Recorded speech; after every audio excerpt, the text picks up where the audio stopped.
Welcome to CRB 9 news. NTR జిల్లా తిరువూరు నియోజకవర్గం శాసన సభ్యులు వారి కార్యాలయము నందు కూటమి ప్రభుత్వం విజయం సాధించి సంవత్సరం పూర్తి చేసుకుంటున్న సందర్భముగా జగన్ ఆంధ్రప్రదేశ్ రాష్ట్రానికి చేసిన వెన్నుపోటు గురించి ప్రెస్మీట్లో మాట్లాడిన శాసన సభ్యులు కొలికపూడి శ్రీనివాసరావు. కూటమి అత్యధిక మెజారిటీతో బాక్సు బద్దలైన రోజు,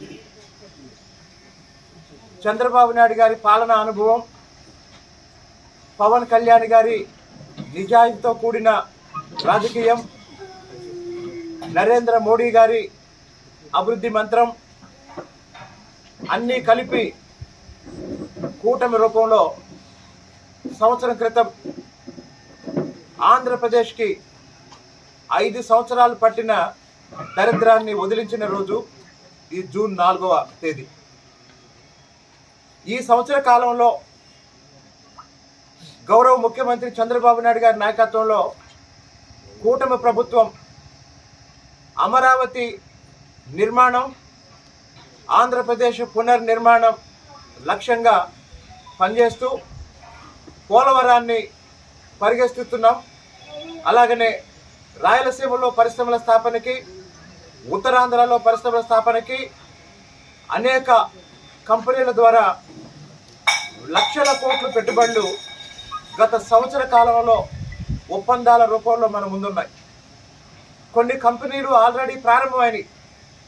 అంటే ఏ అభివృద్ధి కోసం అయితే ప్రజలు చంద్రబాబు నాయుడు గారి నాయకత్వాన్ని ఎన్నుకున్నారో ఆ అభివృద్ధితో పాటు మొదటి నెల నుంచే ఒకేసారి పెన్షన్ని 4,000కి పెంచి 65 లక్షల మందికి దాదాపు నెలకి 4,000 పెన్షన్ ఇస్తూ, అలాగనే వికలాంగులకి కొంతమందికి 6,000, కొంతమందికి 10,000, మరి కొంతమంది పూర్తిగా 100% వికలాంగులైన వాళ్ళకి 15,000 రూపాయలతో మానవతా దృక్పథంతో కూడిన పరిపాలన సంవత్సర కాలంగా జరుగుతుంది.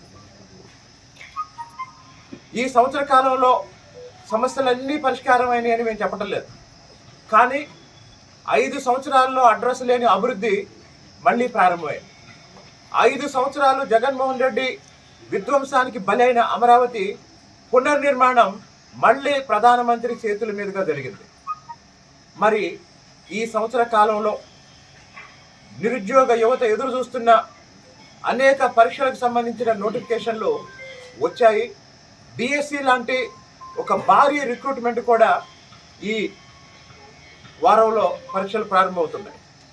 అంటే ఒక పక్క పరిశ్రమలు స్థాపన, ఇంకో పక్క ప్రభుత్వ ఉద్యోగాలు, మరో పక్క పోలవరం నిర్మాణం, అన్నిటికీ మించి రాష్ట్రం నడిబొడ్డున అమరావతిని రాజధానిగా నిర్మించడం, ఇన్ని మన కళ్ళ ముందు కనపడుతుంటే ఇవేవీ కనిపించని కేవలం రాజకీయాలకు మాత్రమే బయటకు వస్తున్న ప్రతిపక్ష హోదా లేని ప్రతిపక్ష నాయకుడు జగన్మోహన్ రెడ్డి గారు ఈరోజు రాష్ట్ర వ్యాప్తంగా వెన్నుపోటు దినం నిర్వహించమని ఆయన పార్టీ కార్యకర్తలకి పిలిపించారు.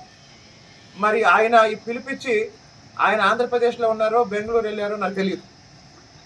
కాబట్టి గత సంవత్సర కాలంగా వైసీపీ నాయకులకి, వైసీపీ కార్యకర్తలకి జగన్మోహన్ రెడ్డి గారు వెన్నుపోటు పొడుస్తున్నారు అనేది అందరికీ అర్థమవుతుంది. మరి ఇప్పుడు జగన్మోహన్ రెడ్డి మాట్లాడుతున్న ఈ వెన్నుపోటు గురించి ఆయన్నే కొన్ని ప్రశ్నలు అడిగితే 2019 ఎన్నికలకు ముందు మద్యపానం నిషేధిస్తానన్నాడు, కానీ ఎక్కువ మద్యం అమ్మాడు, మద్యం ద్వారా వచ్చే ఆదాయాన్ని పెంచాడు. అంటే మద్యపాన నిషేధం చేస్తానన్న వ్యక్తి మరి మద్యపాన నిషేధ విషయంలో పేదలకి, ముఖ్యంగా ఆడపడుచులకి వెన్నుపోటు పొడిచాడు. అలాగనే